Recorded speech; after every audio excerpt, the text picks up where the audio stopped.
Evening, everyone. Thank you for coming in tonight. My name is Rob McCullough. Before we get started, I would like to invite Chief Rhonda Larrabee up to offer a welcome to the space.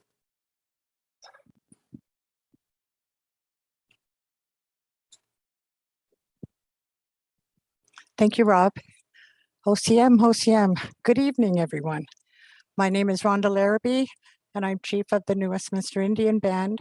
Our traditional name is Kakite First Nation. My traditional name is Ziwamot, named after my great-grandfather from Stalo Nation. Our our village was on the banks of the Fraser River, just below the woodland site there, and we are often referred to as the river people. Kakite in our language means resting place. So tonight we're honored here to view this wonderful exhibit. I studied it carefully. I can see the butterfly. I can see what it all represents towards reconciliation. I'm very happy to be here tonight, and thank you all. Haitka CM, Haitka, thank you. Thank you very much, Chief Larrabee. So as I said, my name is Rob McCullough. I'm the Manager of Museums and Heritage Services for the City of New Westminster. There are a few other people I do want to acknowledge before we get going tonight. The first person, of course, would be, or the first two people, of course, would be Kurt Whip and Jennifer Thompson, whose piece this belongs to, and I would like to thank them for loaning it to us for this exhibition. It's very nice to have it in the space. I'd also like to thank Ernie Cardinal and all of the staff at the Spirit of the Children's Society. They've been a very strong supporter to us for quite some time now, and they were the ones that helped us pack these shoes up in a good way when they left the cenotaph last June. Beth Carter from the Bill Reid Gallery has also been an extreme support to the work that we've been doing here. She helped us with bringing the piece into the space, helped us with the unpacking of it and understanding how to install it properly. She also helped us with some of the language for the interpretation on the piece. So before we get started, I do want to introduce who's going to be speaking tonight. We're going to have Rebecca Salas, who's our Heritage Programs Coordinator, asking several questions to Luke throughout the evening. And of course, I do want to introduce Luke. Luke Parnell is Laxgiik Eagle from the Wilps Kwa'kaans on his mother's side and Haida from Massett on his father's side. He's the creator of this piece, and he engaged with a good number of people in order to make it happen and to bring it into this space today. So thank you very much for coming to see us. And Chief Larrabee, thank you very much. Thank you very much for helping us start off in a good way tonight. Put this back in here. Okay, one reminder, cell phones off. You don't want to be that person. If you haven't already. I just want to sort of point out what's happening around us before we get into the questions. So you might notice the TV behind.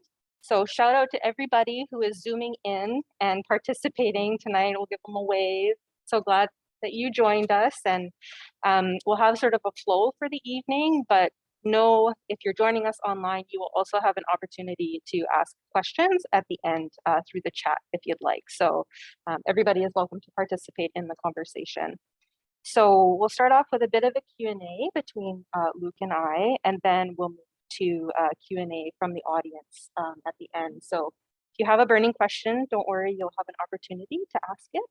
I'm sure I will miss something, and questions from participants are always more clever than what I can come up with. So what I'd like to start out with is just allow you, Luke, to introduce yourself and your artistic practice. Thanks. Thank you. Yeah, my name's Luke Parnell. I've been a professional artist for, I think, 20 years, something like that, quite a while. I did my bachelor's degree at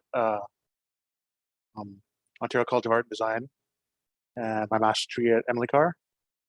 And I currently work at the Ontario College of Art and Design University. I say different names because the names changed over the years. Yeah, and so, yeah, I'm from Prince Rupert, British Columbia. I currently live in Toronto. And I'm a little nervous because I haven't actually talked to people live in a few years. I've done quite a few artist talks over the last few years, but they've all just been from my kitchen, Yeah. which is way more comfortable than sitting up here in front of all these people. So if you have any questions, just ask. I'll definitely leave things out because I'm nervous and because you just every talk is live and you just sometimes forget things and add things and actually like for this piece, like when we did the Bill Reed show, there was quite a bit of press and I got interviewed quite a bit of times. And I guess I'm gonna go right into talking about the piece of it. Go ahead. Yeah, and so like I created the piece, then I stored it for like a year. Just in the squares were like in a box, like one box, like all of them were in one box. And so finally I bought some materials and I put it together but I hadn't actually seen it put together until the MKG show. Which MKG 127 show, which is what Beth saw and decided to move the show to the Bill Reed Gallery. And so I didn't actually know a lot about the piece. And so during the interviews, I was actually able to discover quite a bit. So it's been really nice. But like I said, it's just, it's all just been from my kitchen. So it's a bit weird to be here. And yeah, I'm thankful to be here. Yeah, and so I do a lot of carving and I do some painting and I do a lot of digital drawing, which has basically become the basis for my practice over the last couple of years. And I'm also designed a game, a card game that I have coming out pretty soon. So pretty excited about that. And I've made a film. I want to do more, and I do some writing. I do a little bit of. I call myself a carver. It's like I don't really think like I really think of anything else that would sort of encapsulate what I do. And I think carver in the sense of like a traditional sense where carvers had to be like historians and storytellers, and they had to have a lot of knowledge, and so on and so forth. And so I just like to call myself a carver. A journeyman carver. I'm not a master yet. Yeah, this is definitely different speaking to adults in person. Yeah. Our programs have been Zoom mostly for adults, and we've had classes come into the galleries, but yeah, it's different for sure. So everyone would have read a very brief description of the piece when they signed up for the program or were interested in the program. But can you introduce its story in a little bit more detail? Yeah. So what happened was I was working with the Samara Contemporary Gallery in Toronto and the Keep Six, which is part of Samara Contemporary with Rafi Gandelson. And so he had a show coming up.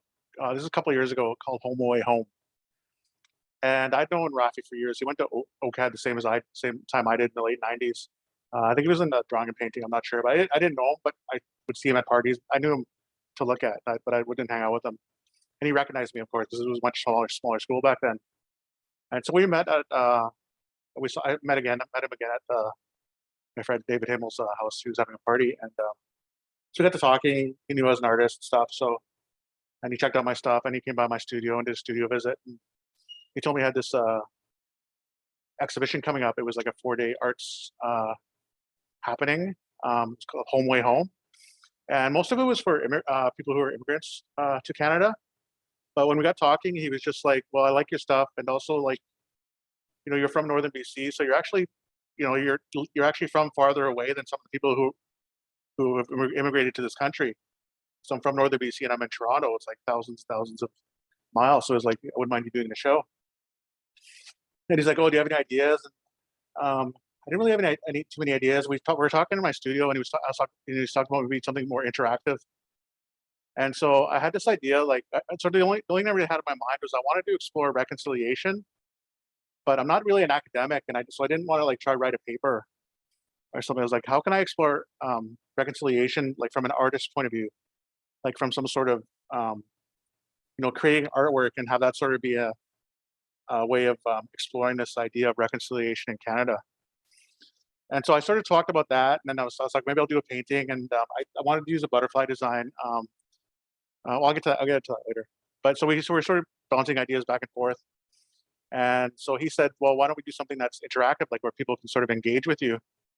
And I sort of misunderstood him in a sense that I think what he actually wanted me to do was maybe paint something live, and then people could come up and talk to me about it, and we'd sort of be interactive with them. I sort of took it to that step further, where I was like, I want people to like actually paint it and sort of really engage with the piece. So I got this idea that I would create a design and draw it on all these all these wooden panels, and I had to buy all these paints and paintbrushes and stuff. And whenever we want to paint one, all I did was I asked them, like, what does, just before you paint it, think about what reconciliation means to you, and then paint it. You can do whatever you want with it. I go, my lines are on there, like I did pencil lines. You can see them there, but you don't have to follow them if you don't want to. It's your piece. Yeah, and so we did that over 4 days, and for the most part, basically everybody followed the lines. Yeah, and it was great. And so yeah, over 4 days, got really busy on like the Saturday and the Sunday. It was quite amazing. I sort of lost my train of thought there, but That's okay. we'll get back to it. I've got a ton of questions, so I can Excellent. we can keep going.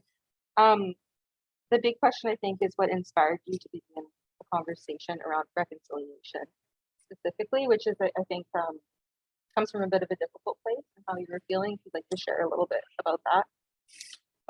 Yeah, because it was just so because it was the year of reconciliation, and so there was just a lot of things going on. Like I said, it was just something that I wanted to explore. Like I wanted to, I just wanted to see what reconciliation really meant. Like, what does it really mean? Like, I think we're all questioning, like, what does it really mean? I really wanted to explore that. And like I said, I wasn't really the type of person that would write a paper about it.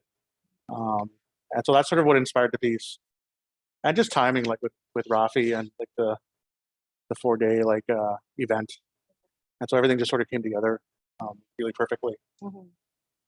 I'm understanding correctly, there were some events happening as well, which involved 2 individuals. Was that a part of it?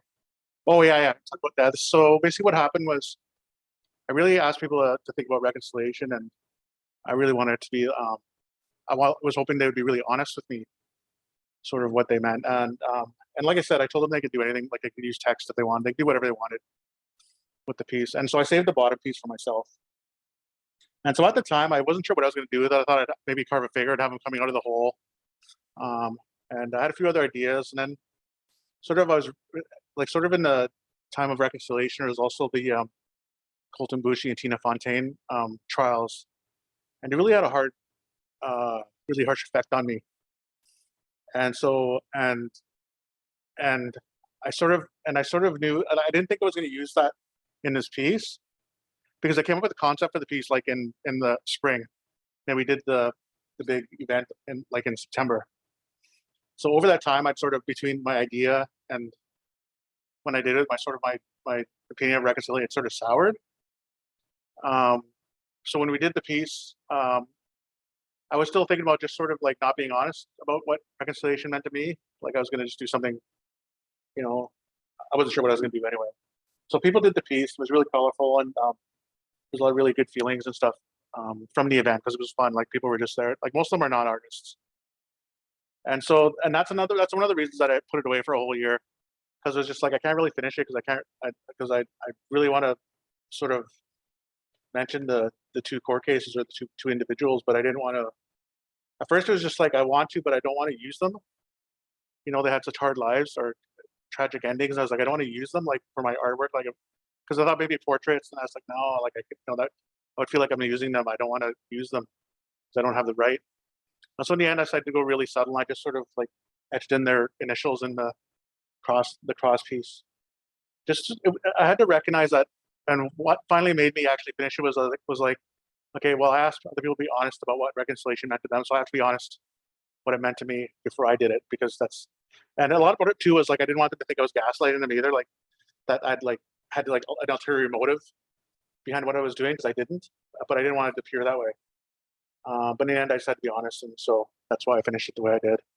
But it did take like a year for me to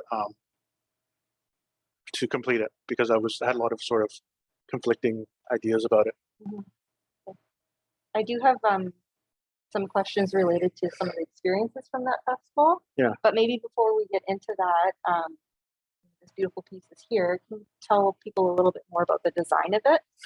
Yeah. So my mom's Nisga'a. I'm Nisga'a, and I used to be a part of the Gimaka and Nisga'a dancers in Prince Rupert. And sometimes when we have we do big events, like we'd have something called clan dancing. And so for everybody's Laxgiik or Eagle, they'd say Eagle, and all the people from the Eagle clan would get up and dance, and it'd be like Laxgiik and all the people from the Wilps Clan would get up and dance. And then for Nisga'a, we don't really have butterfly as a crest. Other nations do, we don't. And so they say butterfly, and so that's for everybody else who doesn't have a clan to get up and dance around. And so I wanted to make it, and in a lot of ways, I actually wanted to have not too many Indigenous people engage with the piece. I was looking for, I was just looking for like Canadians, like what do they think of reconciliation, and that's why I chose butterfly, a butterfly house front. And really weird story. So I had to finish it over summer. Like I said, we came up with the idea in the spring, and then over summer I was going to be quite busy with trips and stuff. And I was like, oh man, I hope I can get it done to draw the design onto all these pieces. Because I have an original sketches like this big, which is really cool, pencil drawing. But I had a weird thing happen where like I was working out and I like tore my pec, and then like a week later I got like poisoned.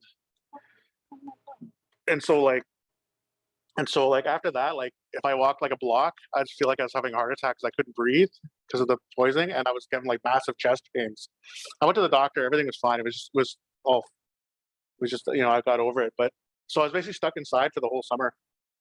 And so I was able to do the work because, you know, because I wasn't actually sick or anything. I could do stuff, I just couldn't do anything like physical. So I wasn't like, you know, so I didn't have a cold or anything like that. Like, so I could still like do things. It's just that if I could walk more than 2 blocks, so I'd feel awful. So yeah, it was a weird sort of state. But that's why I chose butterfly. Awesome. I'm curious about the process during the festival. Are you able to share some of the conversations that you had with some of the people who participated? Yeah, it was quite a. I've said this before. I'll say it again. Like this, 44 pieces. And I wish I'd hired someone to help me. Like I wish I'd had an assistant. Because when it got really busy, all I was doing was running back and forth, like mixing paints and like cleaning brushes and getting water for people. And so I never got to talk to anybody. Like when it got really busy, like in the middle, like Saturday afternoon and Sunday afternoon, for like 4 hours each day, when most of them actually got painted, I wasn't able to talk to anybody. I mean, my friends were there, and you know, they crack jokes and stuff, and we hung out. But the only times I really got to know people was when people came early or people came late. Like the sort of like 3 there in the top corner, like that was a family. It was a mother and a father and a son and a daughter, and they had like Indigenous ancestry, and so they're really excited to be a part of it. And so I got to know them. So we didn't really talk. We talked a bit about reconciliation. I can't really remember the conversations though. It was more like they were sort of. It was all about. It was more like they were sort of didn't really know what it was about. They were sort of viewing it sort of as a celebration, in a lot of senses. And some people did take it more seriously, like more artist stuff, like Sean Smith, who's going to watch the recording, but he worked on this one and he really gave it like some really deep thought. He's a deep thinker though, so you can sort of see it in the work. Even the colors he chose, like the greens and the blue, and he wanted that to be like a river flowing through the piece.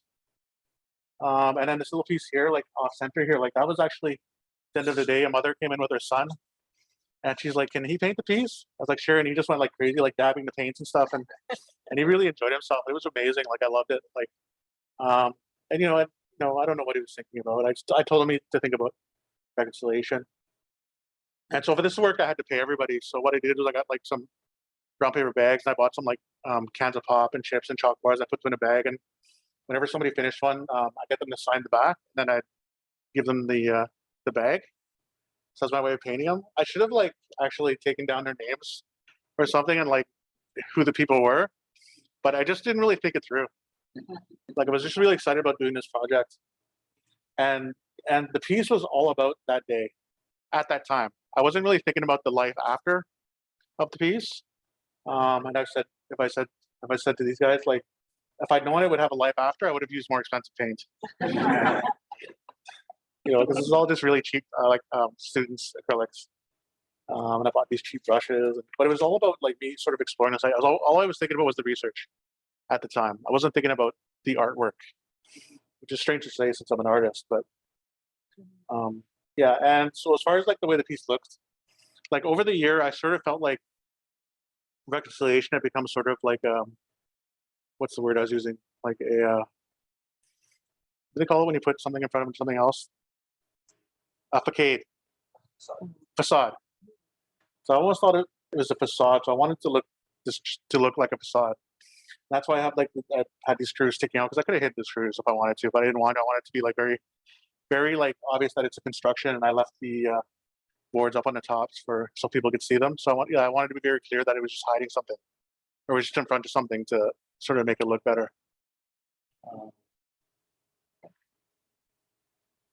That came later as well. Like that didn't happen at the time when I was making the piece. Okay.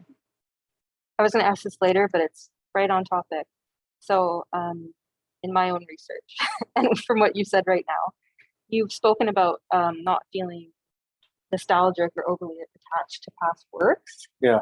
But how does it feel now being reunited with this piece that's sort of taken on its own life and speaking to it again? It's different with these sort of pieces. Like I've done a few sort of pieces where I didn't do the work, the actual like labor. Like I have another piece. I did a piece called Laxgiik Convocation Robe, where I did these there's 1,500 prints, and the idea was that it was about reciprocity, and so I did it as part of a residency at OCAD University, and so the idea was that I had it set up on a wall, and it was based on a sort of chill cat blanket design. And so whenever I was selling the prints for like $50, and whenever somebody buy a print, just tear it off, and I'd give it to them, and all the money went back to the school. One third of it went to the Indigenous Student Association, or no, the medal, the Indigenous medal for OCAD. Another third went to the sculpture program, and then another third went back to the printmaking department. And so what happened with that one was actually the two students made all the prints. So all I did was design it, and they just did all the other work. And so it was really easy for me to say, wow, this piece is amazing, because I know that they did the work. And so it felt there's a bit of a, when I look at my own work, I don't like to say oh, this is so awesome. Look at my work. It's just so just feels so I don't know. I don't care for it. But with this piece, I don't mind, because a lot of other people did the work. And I just look at it oh, it's this whole. And so when I first saw it at MKG put together, because I didn't put it together until the show at MKG went to 7, as I said earlier. So and I would look at it and I'd be I can't I'll pick a favorite one, and then I'll come back and I'll be oh no, that's not my favorite. This one's my favorite. Oh no, this one's my favorite. So on and so forth. So I don't mind talking about this piece so much, because I didn't live with it. I have a piece at the National Gallery, Brief History of Northwest Design, and I made that piece, and I did it all painting myself, and it got shown quite a few times. So I saw it a lot. I was oh my god, I'm so sick of talking about this piece. I'm so done with it. And so I don't get that feeling with this one, because I didn't I didn't labor over each paint stroke for months or weeks and weeks and weeks. So but yeah, I move on for pieces. I don't I was really interested in exploring reconciliation of this piece, but that's not my work isn't all about reconciliation. Everything sort of changes as I do pieces, just because my interests sort of, I have, the mind's always going. And when I'm working on one piece, I'm always thinking about what the next piece is going to be, or the next piece or the next piece. And some of them are just ideas that don't go anywhere. And some of them are just ideas that really stick. Thank you. One question on the topic of reconciliation, and as a museum person, I asked this question. We're in a museum right now. We're in an exhibit that is about reconciliation or reconciling. There's colonial baggage attached to this fact, especially in New Westminster, first capital of the colony. And I'd like to acknowledge this and speak openly about it.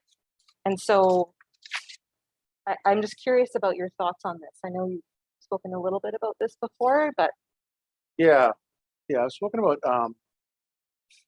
I find museums to be really odd. They were, I've said this before, with Indigenous stuff especially, they had their time and their place, and the collection of artifacts was so fraught with lying and stealing, and so, or just taking advantage of people who needed resources or needed money to get by, or they needed food, so they're oh yeah, I'll give you this if you give us this totem pole sort of thing. So I sort of yeah, like on one hand, they were necessary, like for me myself, but when I was young, carver, like learning how to carve, like going to the museum was really important to me. To look at pieces and copy them, actually, just so I could learn how to do things. Like that was really important. But I think in this day and age, like I know people will disagree with me. Like I'm always just like, well, why don't we just like, like 3D scan it and reprint it and give the actual artifact back to the people it belongs to.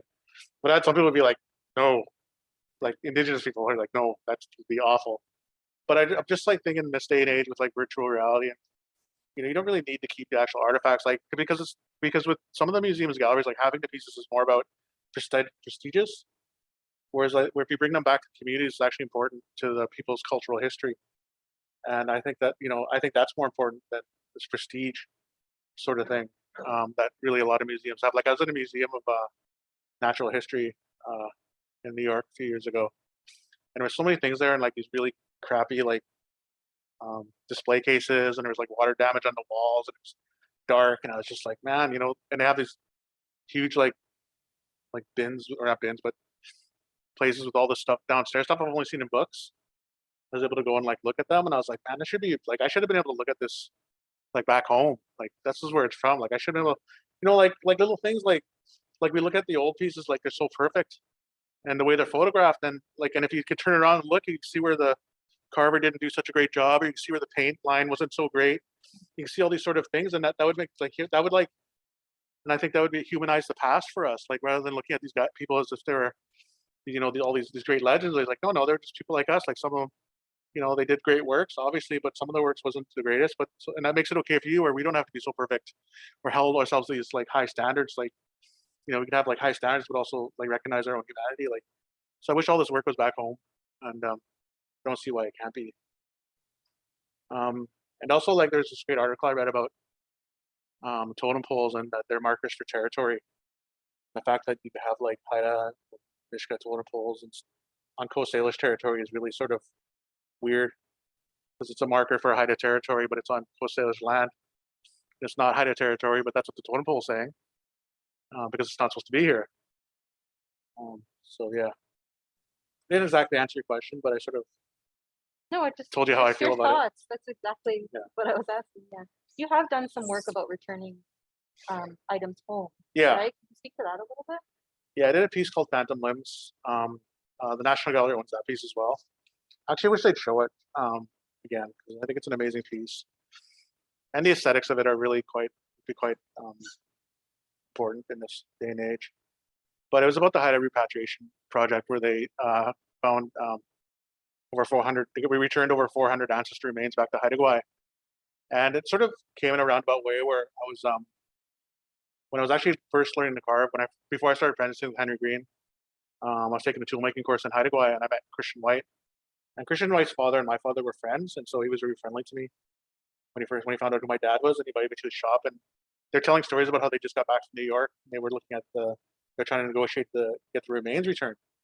And so that's the first time I heard about the project, was him just talking to like his apprentices, and they're all telling jokes, and just it was just really sort of cool. And I saw a special on Ravens called Ravens and Eagles about, and they had a couple episodes about that. And then I saw another special, and they were talking about these, and at the time I wanted to do a piece with multiples, because I'd never done a piece with multiple before. And so my sketchbook had all these ideas, like all these masks and all these sort of ideas about working with multiples. And then I found out about the Reconciling project, and the ideas sort of came together. I was like, oh my God, this would be so cool. So I had this idea to do these figures, and then put them in like, because in the different media I saw, they had like the remains in like plastic totes, and when they brought them back to Haida, they're putting them in bentwood boxes, and Christian was painting them.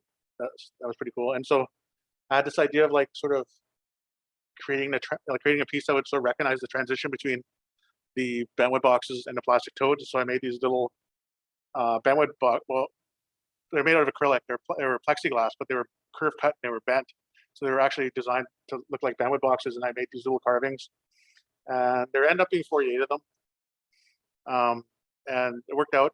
48 worked out as a really good number, because from the Museum of Natural History, 48 remains came from there, but 2 of them were via Oakland. And so there's 48 of them, but 2 of them are a little bit different than the other 46. Yeah, and like I said, and we called it Phantom Limbs. I called it Phantom Limbs. The funny story is I did an exhibition, a two-person solo, they called it, with Merrill McMaster. It was curated by my friend Lisa Myers. And so the show was at like the OCAD gallery, and it was up for a week, and they're taking it down. They're like, "Oh, what are you working on next?" And I was just gonna be leaving at the end of that summer. I was gonna be leaving to do my master's degree at Emily Carr. And so I'm like, "Oh, I got this idea." Like I told them the whole story, and like I was like, maybe I'll just do one every 2 months or something, or every 2 weeks, and like it'll get done over a couple of years. And because I had roughed out all the pieces, I had all the wood, I had all the acrylic boxes, I had everything laid out. I just had to do the carving. And so they're like, "Oh, that sounds amazing. Maybe we'll put that in the show someday." I was like, "Yeah, sure." I was like, people say that stuff all the time, so that you never hear anything back. Then like a month later, like, "We have a show in October. We need that piece of the show." I was like, and so luckily I'd saved money so I could like take the whole summer off and like just carve these pieces.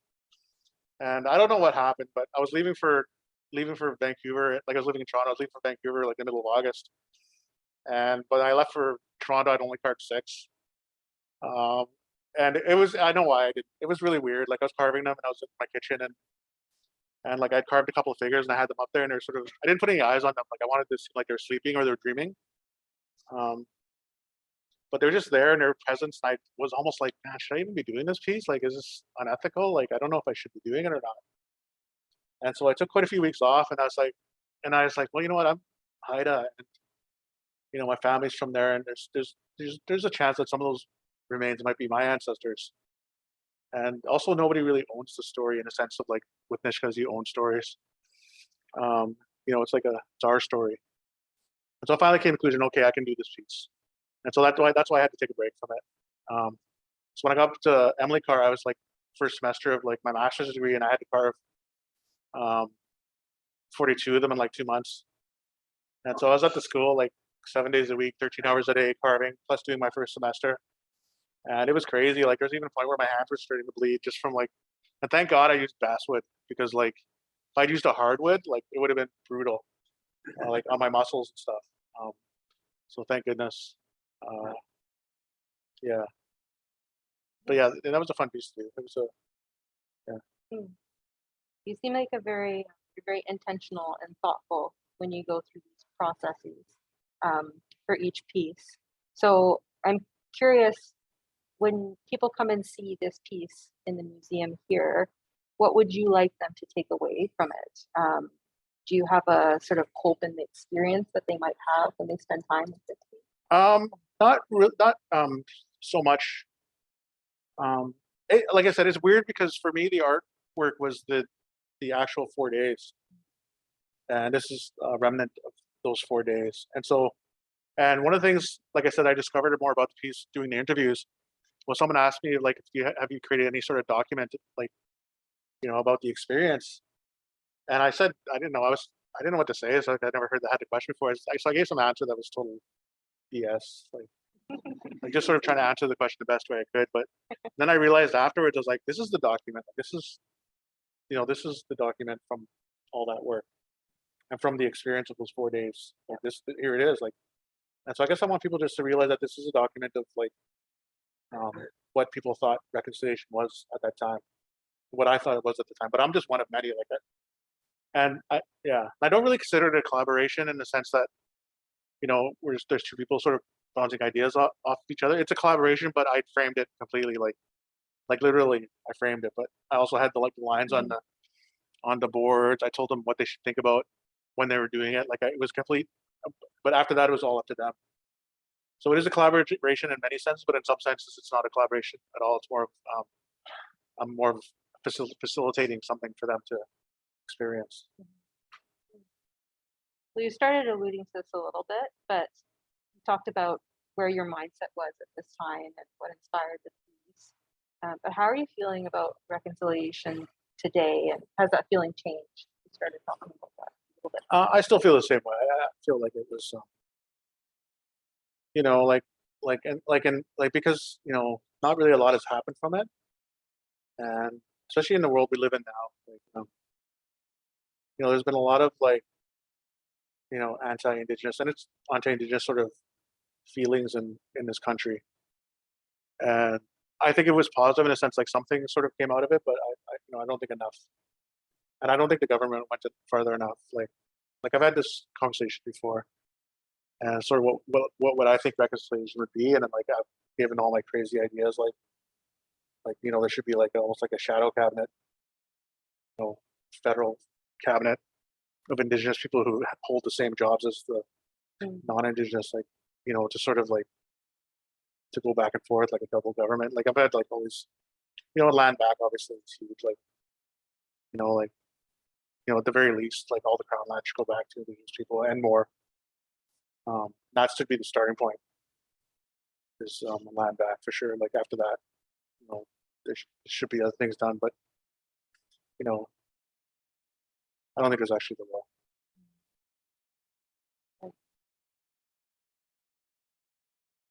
In this setting, this piece is with two other pieces, and they kind of touch upon the thoughts that you're sharing now in terms of like, what is reconciliation? Is it actually happening?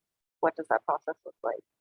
How do you feel, for those who are on Zoom, might not be able to see the exhibit right now, there's Luke's piece, there's the Judge Bagby statue that recently came down at the courthouse, and then there are 215 shoes as well. How do you feel about the three pieces being in the same space together? I had a lot of ideas before I saw it. I was sort of really wary about having the statue in here. I just was feeling like there'd be too much negative energy, and with the shoes, I just think it's amazing. Like I found it really sort of, it was really sad. Like it was really hard for me to do any sort of artwork last year when all the stories were breaking.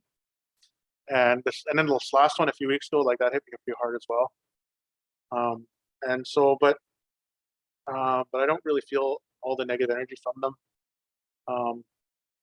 In a sense that I did at the time, with all the bodies being found. So I don't really mind at all. And like between these two pieces, there's really sort of a conversation because like this is so many different panels and all done by different people, and those are different shoes from different people. So there's sort of like a conversation. And I was sort of worried about the Bagby statue, like because of all the negative energy that it sort of comes from it, in a sense, and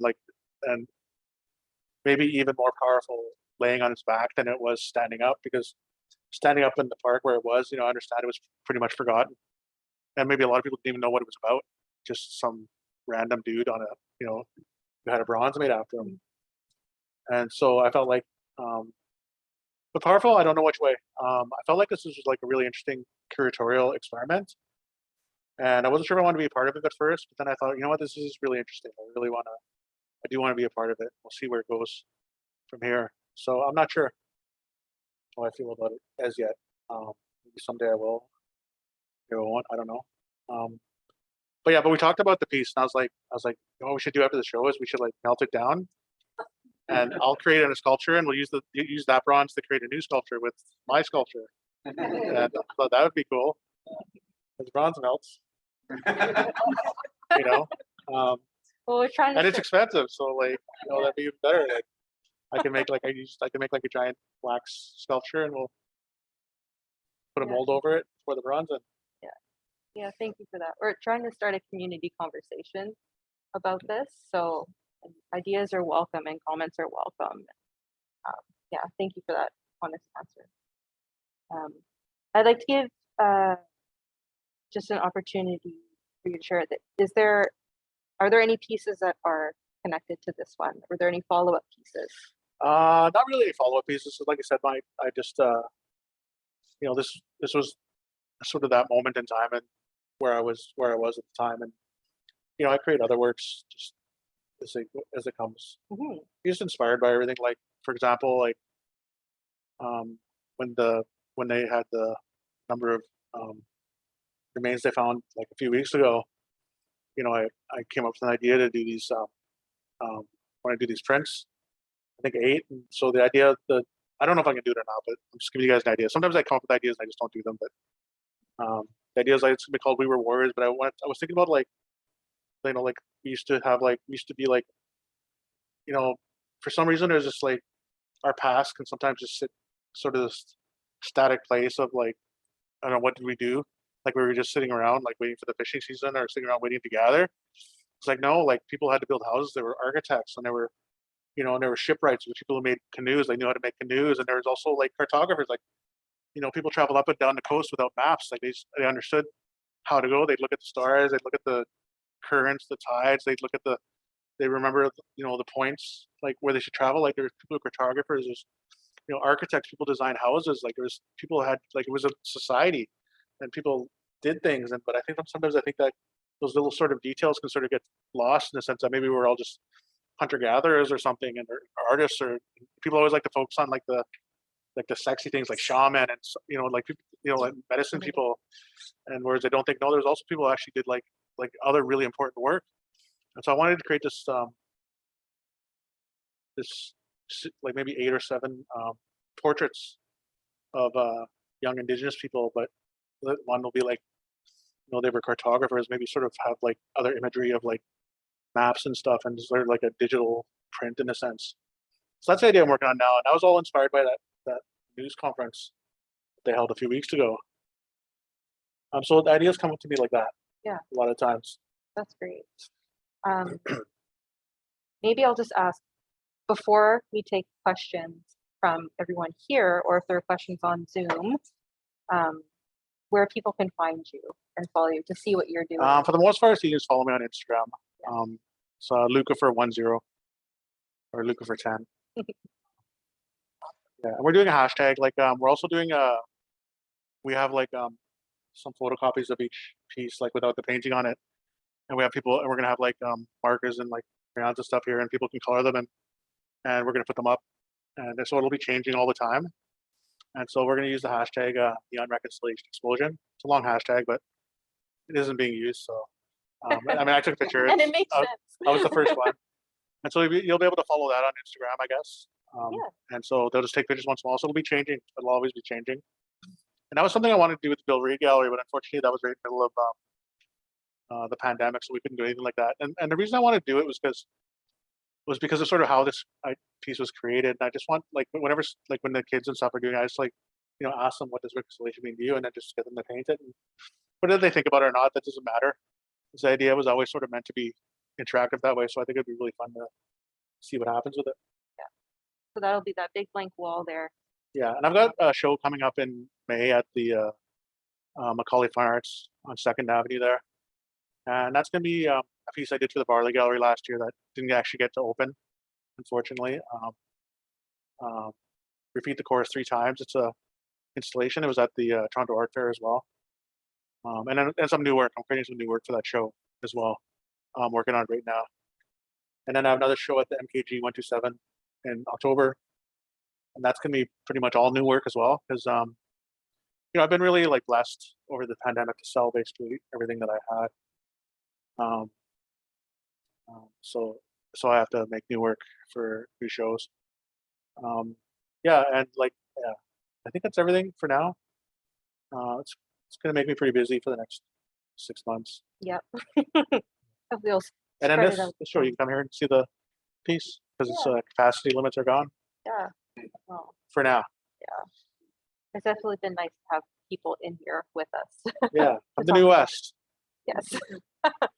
So I would really like to hear what kinds of questions people have, whether I've spoken enough. So anyone here have a question, or do you have questions coming through on the chat?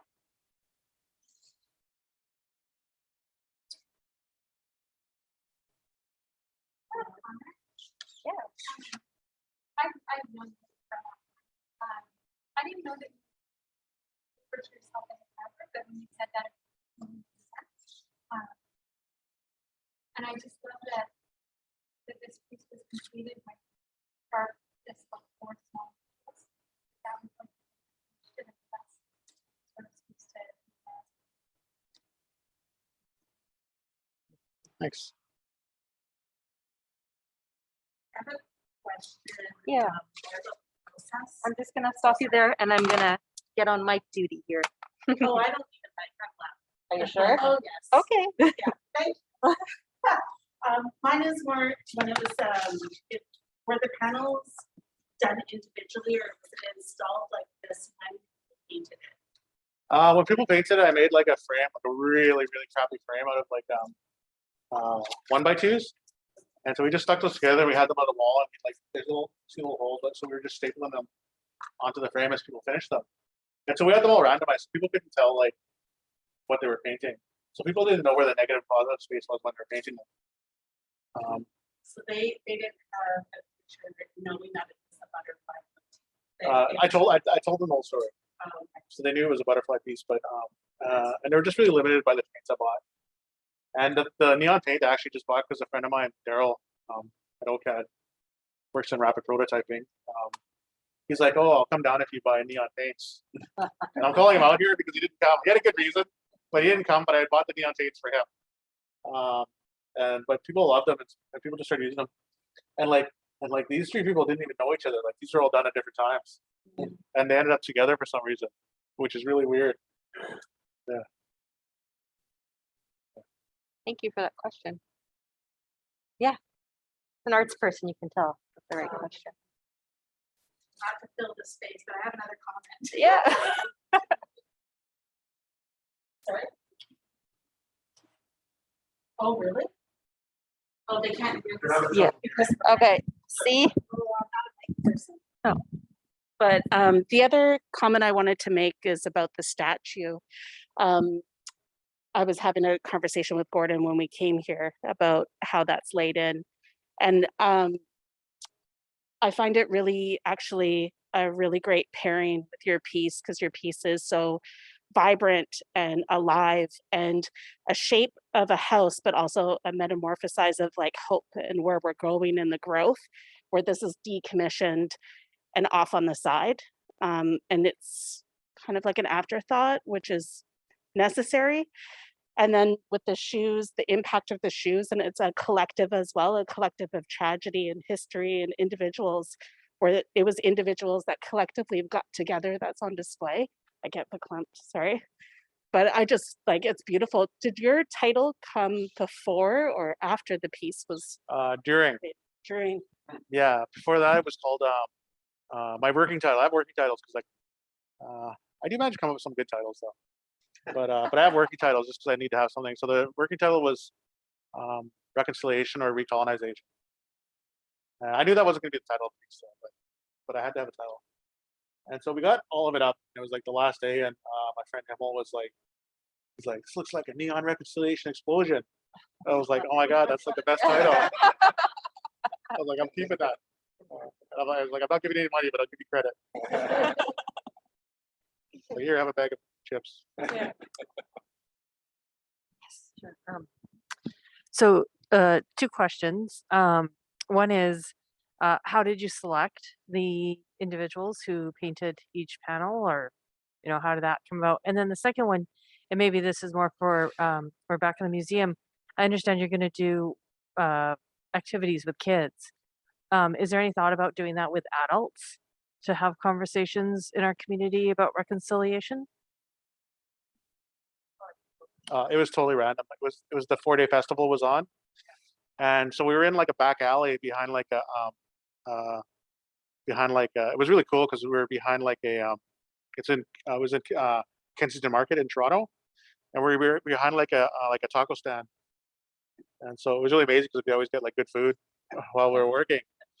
But it was a really great alley where like they would have like these sort of like unofficial events, and there was like a couple people in the alleyway. Like there was one person painting a mural, another person was spray painting, and then there was like a little shed and they had like artworks in there. And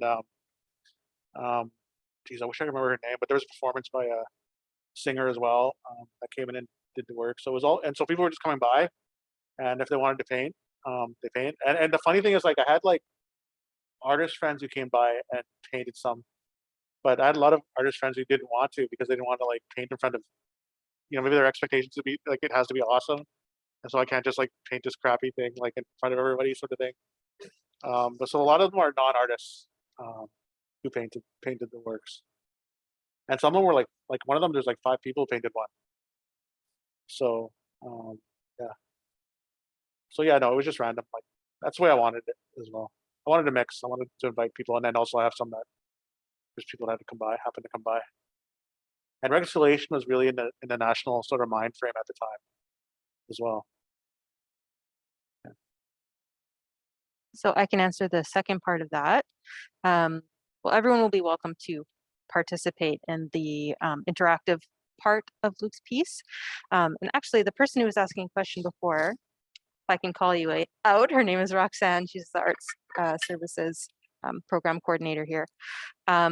We had planned an adult course, and with COVID, we find that registrations are kind of all over the place, and so we've actually canceled it. But if there's enough interest, we're happy to make it happen. It's an important conversation. We weren't sure if something about the time. I'm not sure if people are mentally tired right now, but weren't quite ready for it, I think. But that opportunity is still there, and it still stands, and we're basically ready. Yeah.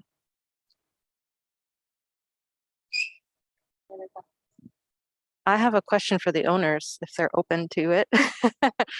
Just what moved you to take on this piece in your home?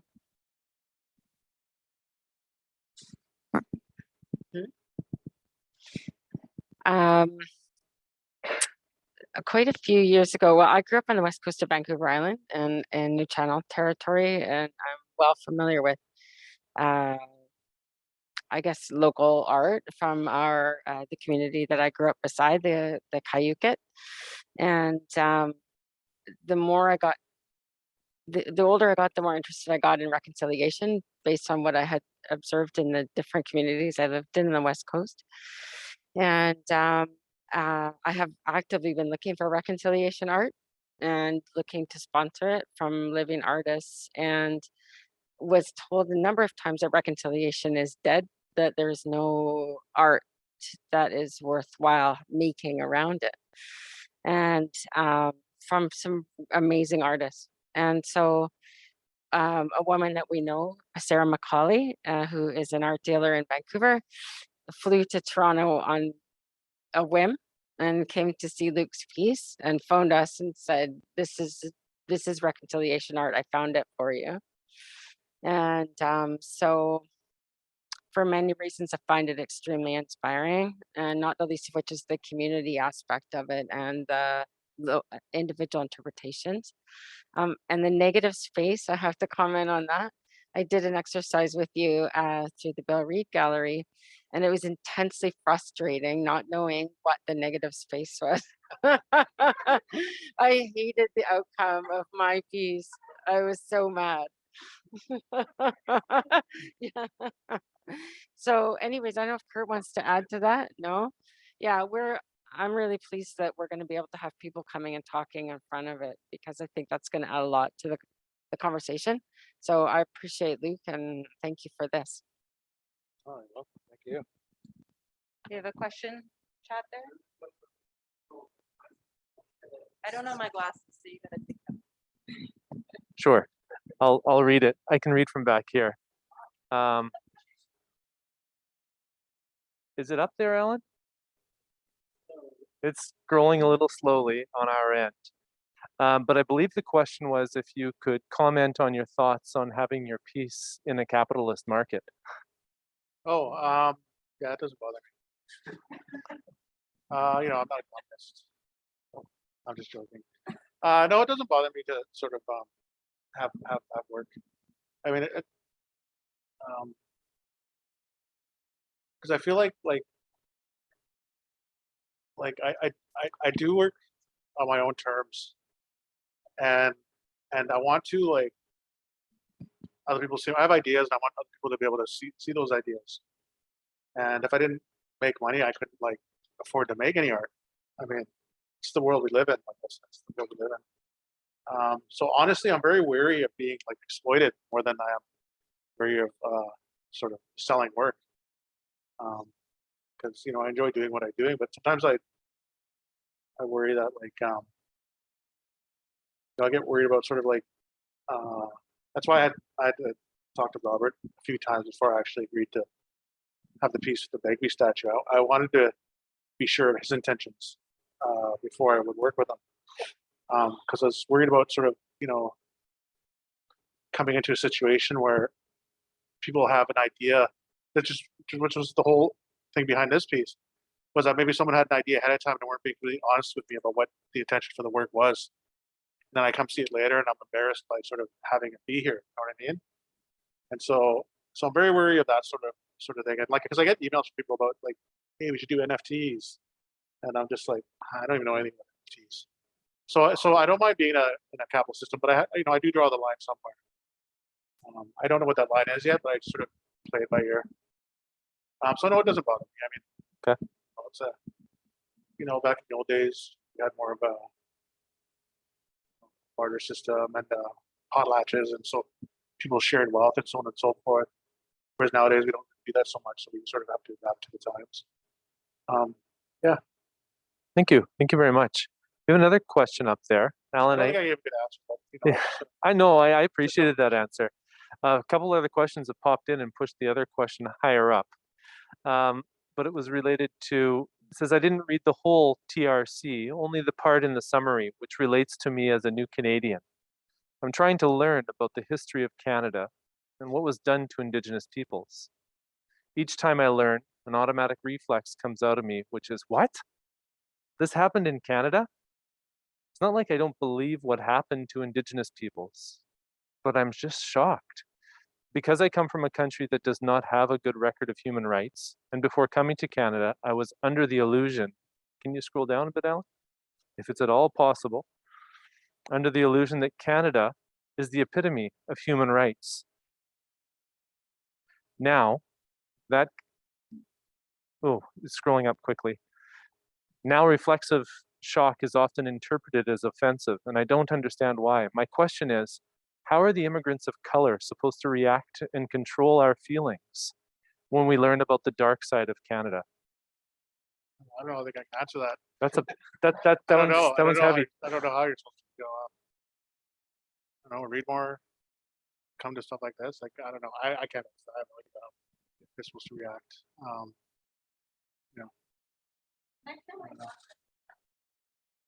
Yes. Yeah, I'm not thanks.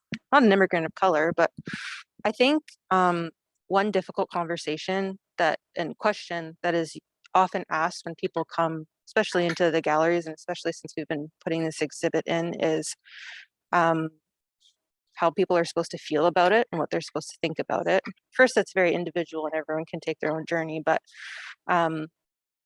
I think decentering first is a really important step, like recognizing that in this moment, it's about learning and it's about having the full story. So it may hurt to learn truths, which is a sort of subtext of this exhibit, is the truths that are attached to each of these pieces. And so I think doing the best you can to have all of the information to make a decision for yourself in terms of how you feel about that, and really listening when it counts, I think is kind of the way forward. Like you say, read more. The information has been there for a long time. This is just one way of getting it out there, but I think having all of that information is really important and gives you a more fulsome understanding to come to your own conclusion about how you feel about it. Without preaching at all or saying anything, I think your initial reaction, I have a feeling I'm not sure if that was Nabila who asked that question. Yeah, I don't know my glasses, so I could be just guessing there, but yeah, that's all I'll say on it. That was a tough one to answer. It's a very tough question. Thank you. There's a couple more questions online.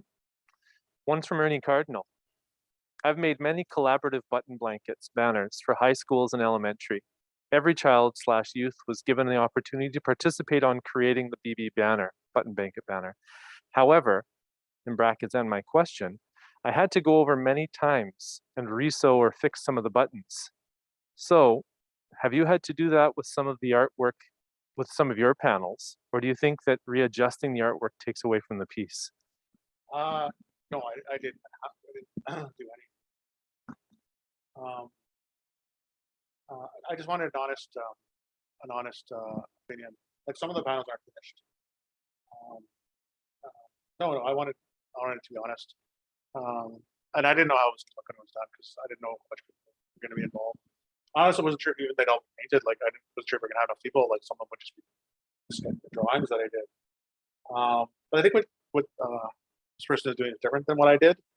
Like there's sort of like doing makeup mud blankets, and there's a certain aesthetic that needs to be achieved. And so I can see why they would do it that way.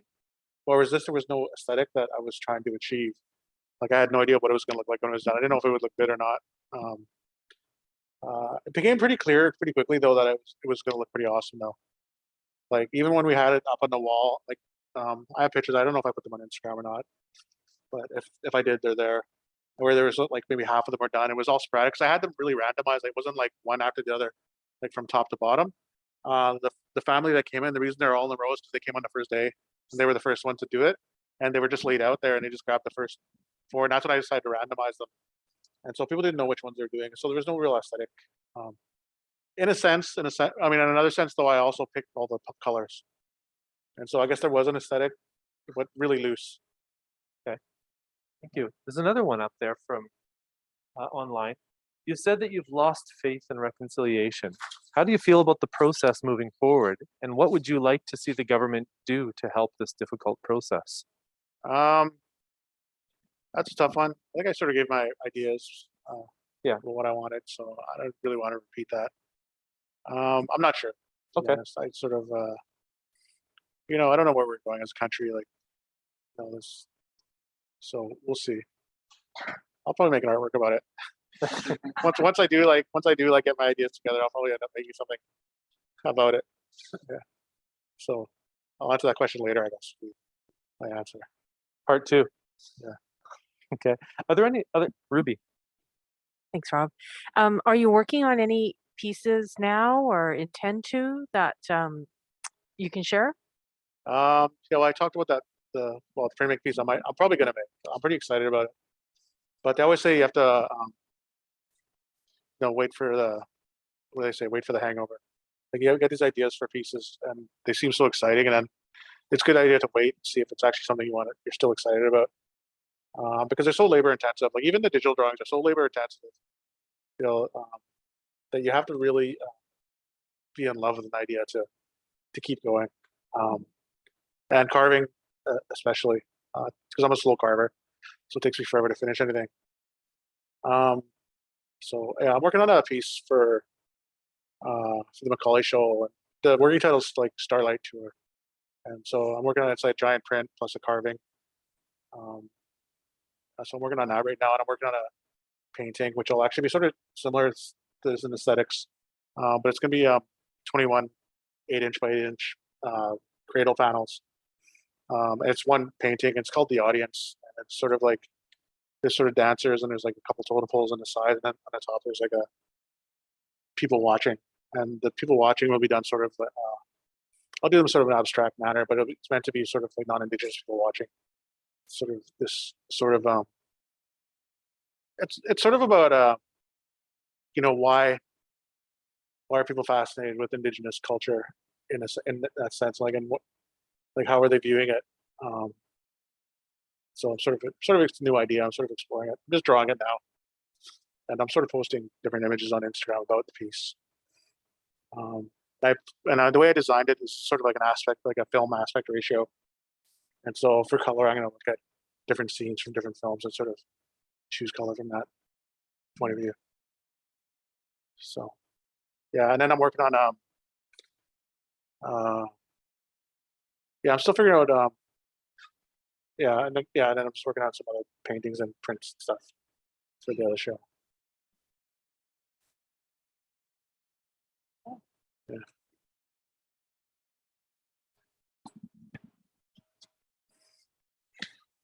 I just wanted to say it's a beautiful piece, and I have some questions about like your thought process as you create your pieces. Do you tend to have like a vision of what you want to do and then you just kind of do it, or do you have kind of a vision and then you kind of change it along the way? Does it change at all as you go through and actually do the piece or your pieces? It's a little bit of both. Sometimes, yeah, like for the Starlight Tour piece, I designed it already, but that went through a lot of iterations. I was talking with Kurt earlier about he commissioned a painting for me, and I was looking at the because I design everything digitally now before I paint, um, just so I can like because I have a lot of because the thing about like drawing digitally is I finally have something that can keep up with my mind. Like whereas in the old days, like I draw and then you have to erase, then you gotta get tracing paper and trace it, and then keep flipping it over, and like it takes time to develop, to keep the idea developing. Whereas when I work digitally, I could just like erase the layer and like start with a new layer, and like so I can move. It can move as fast as my brain can move when I'm designing, and so that allows me to adapt. But also I can explore color in different ways. Like I said, I was looking at the digital file or the little film, the time lapse of, and I went through so many different color palettes for that piece before I came up with the final one that I liked. And so that's sort of the way it changes and evolves. I leave room for that. But then there's other pieces where like I did a piece for my grad for like at Emily Carr when I did my grad show, this little piece. I forget what it was even called, but it was a little figure, and he was like chewing on like a anatomical hand, like a little wooden anatomical hand. And that piece I knew exactly what I wanted to do. And I just got a piece of wood and I knew the figure was in the wood, like Bill Reed says, like you just peel away the layers. And for that piece, that was peeling away layers. I knew exactly what was in that wood. And I knew exactly what it was going to look like when it was done. I knew like 'cause it had like a it was looking because it was a small figure. I had him looking up, and I knew exactly where I was going to tilt the head and everything. The only thing that happened that I really enjoyed was at one hand holding the little sort of uh, anatomical hand that people use for drawing. It was one of those. Like I bought it. Then the other hand was like fish clenched on the side. But because it's a piece of wood, like it was a log and it was a living thing, as it dried, the hand went against it, so it added that tension, and I thought it was awesome. I was like, "Oh my god, that's so cool!" But it wasn't originally sort of part of the piece. But with that piece, I knew exactly what I wanted, and I finished it so fast, like because I knew exactly what I wanted. I was just like hacking away at it. Whereas, yeah, like I said, with some pieces where sometimes I'll have to put them away for a year. And I did a piece called Savior, which is going to be in the Macaulay show. And I did it originally for my grad. It was part of the same triptych as the little figure, but I had like it was a carving on like a hide, and I painted wings on there. And I knew it wasn't really what I wanted. Like when I was finished, it was like this isn't finished, but because it was like my grad work, I didn't have time to finish it properly. And so it was the only piece that I didn't really feel was finished. So I actually put it away for like 7 years.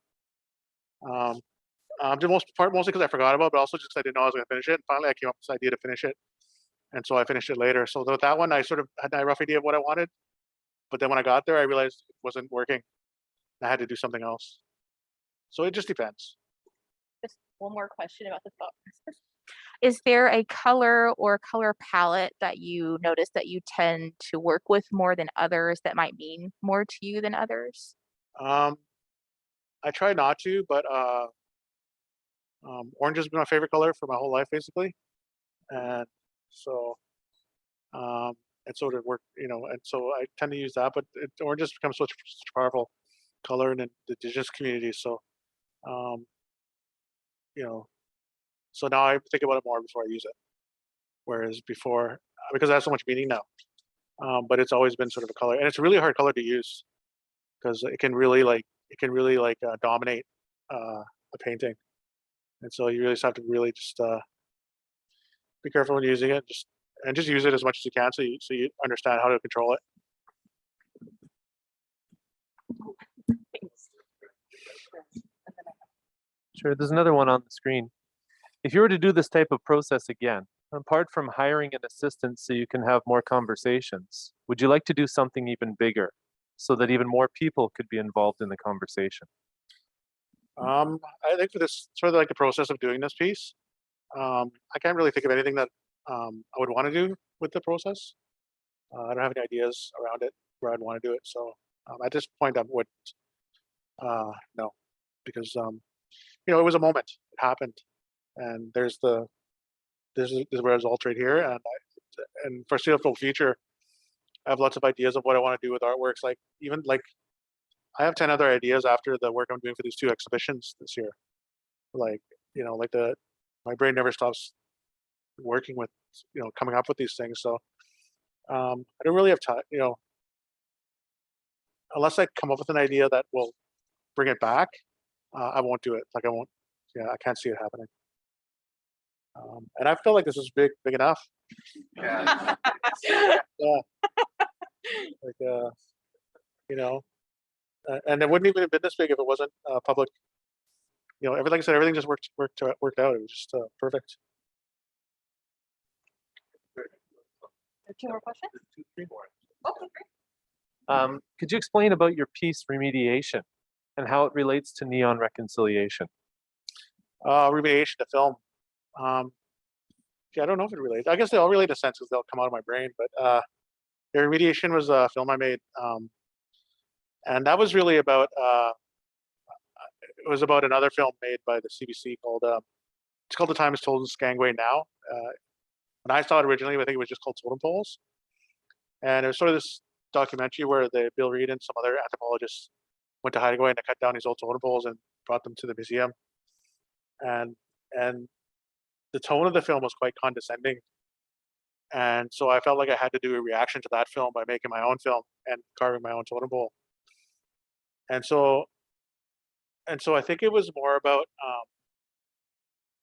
it was me more about declaring that the Haidas didn't die in the past, because that was the whole idea of the film. Why they went there to get totem poles, because they wanted to like save the remnants of this culture that didn't exist anymore.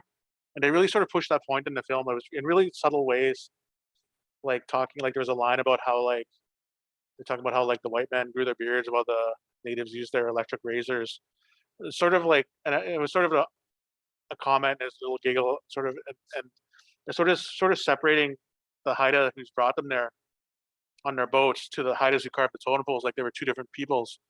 And that line was really what, and I was like, no, like, and it comes back to museums as well. And I was just kind of like, no, like those are the same Haidas that carved the totem poles, are the same ones who brought there in their boats. Like it's not a different culture. And so I wanted to make a film reacting, saying that no, our culture is alive and it's thriving. It's not just surviving, it's thriving. And so I decided to make this film in reaction to that film. And I also grew a beard while I was carving it, just so like feel like, no, I'm the Haida and I've got the beard. Like, I'm letting my beard grow. Like I'm not, like I'm one of those guys. So yeah. So watch the film. It's on YouTube. It's called Remediation. A couple people. Yeah, I like it. It's the first film I ever made. I'm not a filmmaker. I hired filmmakers to help me. And a lot of people volunteered their time as well, which is amazing. Yeah, and it was fun. Thank you. There's a few more that have popped up. It's nice. Luke explain further the color orange and the significance to the Indigenous community? I was just thinking more like Every Child Matters, like the Orange T-shirt day and so on and so forth. But as far as the color orange, honestly, it came from a Ford truck that my grandfather had when I was a kid. And for some reason, he painted it Chevy orange, which was really weird. And I always just think of that truck, and it's in my memory. And I saw it, and I just loved it. I don't know. I love the truck so much. Troy remembers it. But yeah, I painted Chevy orange for some reason, like a Chevy orange, like Ford F-150. And it just was, it just stuck in my memory. And after that, I always loved that color. Thank you. So it's just from childhood. There's no like deep meaning. The next one's a follow-up from the earlier question about whether or not you'd want to do a bigger piece like this. It says, or to put it another way, how would you reflect on the size of the work? Does such a big topic as reconciliation require big pieces? No, it doesn't. I don't think it requires big pieces at all. I think sometimes sometimes there's room for subtle gestures in life and in art. I don't know if I do subtle gestures at all, but I know some people do, and I think it's really amazing. Sometimes it can be something small, like, and sometimes like I always talk about carving. I say that the pieces that look simple are harder to do than the ones that look complex, because when you do something complex, you can hide mistakes, but when you do something simple, you can't hide anything because it's just right there. Like if you do like a really simple design, you can tell instantly if it's a good or bad design. Whereas if you do something complex, you can hide them in the details. Which is actually why I enjoyed drawing digitally, is because you can scale it up, and so you can spend a lot of time on these small details, but then when you like shrink it back down, it's like you can't even see it hardly.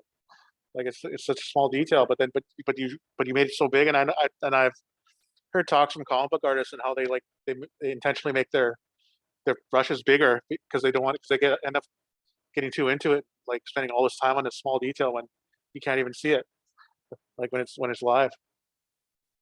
So no, there's room for small gestures as well. I Okay. think.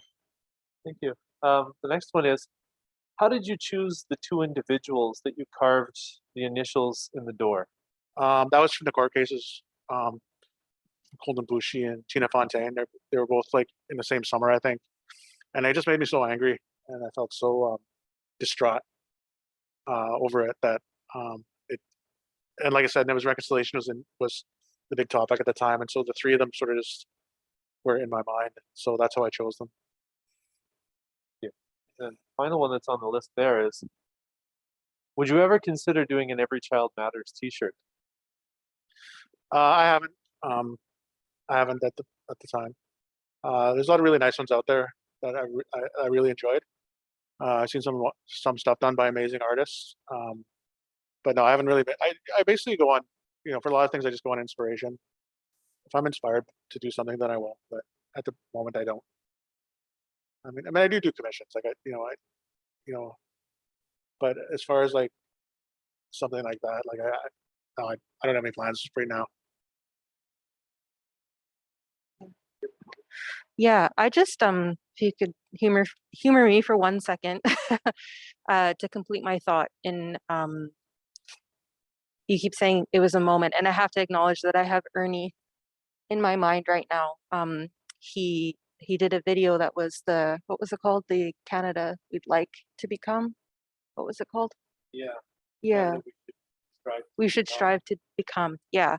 And so that question about like that dissonance or that difficulty in terms of thinking about Canada and pausing and actually thinking about reconciliation and having a conversation about it. When I say information and truth and focusing on that, it's, I think, having an understanding of what the real full story is about what Canada is, has been, and could be, and focusing on also what you'd like this place that we call home to be as well. And so I think that understanding breeds compassion, and from there it goes in a better direction, I think. And more in that maybe idea that you had about what Canada was, but what can it be if we stop and have these conversations and listen to the truths that are continually trying to make themselves known, and the people who are talking about it. So that's kind of what I was trying to, it helps me to think through it. That's it. Yeah. Are there any other questions? I think we're almost right at 8:30, right? Yeah. For me, You got to come up here. first of all, thank you for creating this shared space to I'm always striving to like unlearn what I think I know and then learn what I need to lean into, if that makes sense. And I appreciate the shared space where we're here today, and thank you for being here and having this talk. And same with the museum. I do always think about this idea of museum and visiting museums, and when we traveled, and we'll travel again, but when we travel and think of this, we're in this land, in this space, and we're wanting to see what it's about. But yet when we go to it, we see what it has taken or what it has othered, or it's educating, but not necessarily the full truths. And so I do like this idea of this new way of looking at museums, this new way of learning, and these shared experiences of how we learn, like how your family, your history, the people that occupy spaces that think about space. So I just wanted to say thank you. Thank you. Thank you. Thanks. Thank you very much. Is there anything you'd like to say? Not a lot. All I do want to say though is, Luke, we've asked you to come into a space that is a little bit alien to you, this one in particular, and share some really deep thoughts about yourself. And I just want to thank you. We're really appreciative for taking that time to share those things with us and to try to encourage us along this conversation that should be happening much more across the country and in all the small towns and communities. So thank you so much for that. And thank you all for actually coming in to participate in the conversation and to take some time to, I guess you say, witness what we talked about today. All right, thank you. Thank you for inviting me. It's great to be here.